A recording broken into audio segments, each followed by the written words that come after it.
আসসালামু আলাইকুম। তো সবাই কেমন আছেন? আশা করি সবাই অনেক ভালো আছেন। তো আজকে আপনাদের জন্য নিয়ে আসলাম চিংড়ি মাছের বড়া। খুবই সহজ একটা রেসিপি, তাই ভাবলাম আপনাদের সাথেও শেয়ার করি। তো আমি এখানে বড় বড় চিংড়ি মাছগুলা কেটে ধুয়ে নিছি। তো আপনারা চাইলে এর থেকে বড় ছোট যেমন ইচ্ছা তেমন সাইজের চিংড়ি মাছগুলো নিতে পারেন। তো আমি এখানে 4 চামচ কর্নফ্লাওয়ার দিয়ে দিচ্ছি। এরপরে দিলাম 1 চামচ লবণ। যেহেতু চিংড়ি মাছগুলো অনেক বড়, তাই আমি আমার পরিমাণ মতো লবণ দিছি। তো আদা বাটা, রসুন বাটা, হলুদের গুঁড়া, মরিচের গুঁড়া। তো মরিচের গুঁড়াটা আপনাদের পছন্দ মতো দিতে পারেন ঝাল। এরপরে এখানে দিয়ে দিব ধনিয়ার গুঁড়া, জিরা গুঁড়া, এরপরে সয়া সস দিব। তারপরে এখানে আমি একটু কাঁচামরিচও দিব, যেন গ্রানটা খুব সুন্দর হয়। মাছ ভাজি কিংবা চিংড়ি মাছ যে কোনো কিছুর মধ্যে একটুখানি যদি কাঁচামরিচ কেটে দেওয়া যায়, তাহলে সেটার গ্রানটা অনেক সুন্দর হয়। তো আমি সব কিছু দিয়ে ভালো করে মাখায় নিব।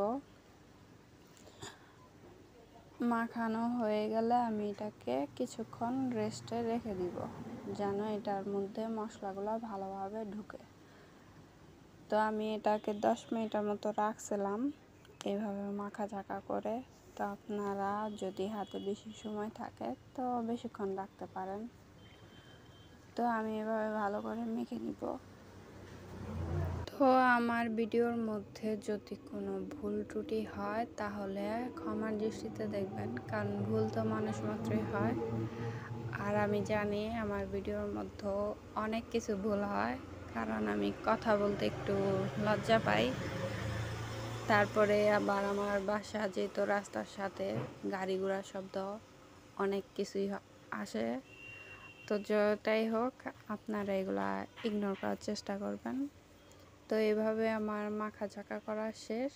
এখন আমি চলে যাব ভাজাভাজি করার জন্য। তো আমি এখানে একটা কড়াই বসিয়ে দিয়েছি। তারপরে আমি কড়াইয়ের মধ্যে তেল দিয়েছি।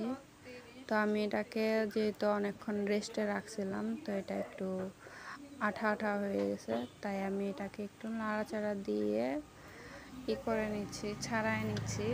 যেহেতু কর্নফ্লাওয়ার দিয়েছিলাম, তো অবশ্যই ভাজার আগ দিয়ে আপনারা এটাকে একটু ভালো করে মাখায় নেবেন। তো এরপরে আমি একটা একটা করে চিংড়ি মাছগুলো দিয়ে দিচ্ছি।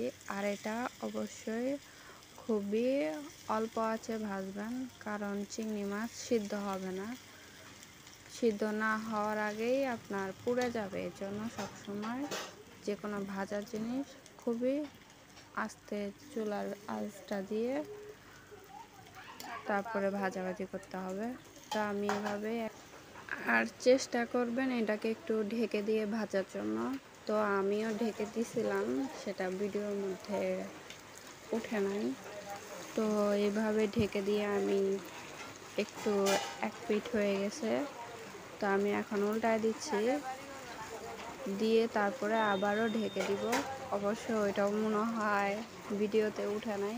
তো চেষ্টা করবেন ঢেকে দিয়ে ভাজার জন্য। পরে যখন 2 পিঠই হয়ে যাবে, তখন একটু ঢাকনাটা খুলে দিয়ে একটু লো হিটে আঁচ দিয়ে তারপরে একটু মচমচা করে ভেজে নেবেন।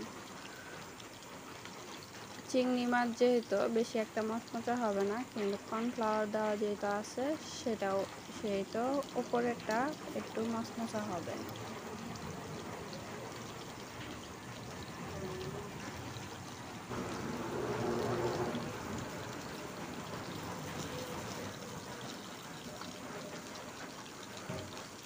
তো আমার ভিডিওটা যদি ভালো লাগে তাহলে অবশ্যই কমেন্ট করে জানাবেন কেমন হয়েছে। তো এটাই হচ্ছে আমার ফাইনাল লুক। আশা করি আপনাদের ভালো লাগবে। আসসালামু আলাইকুম।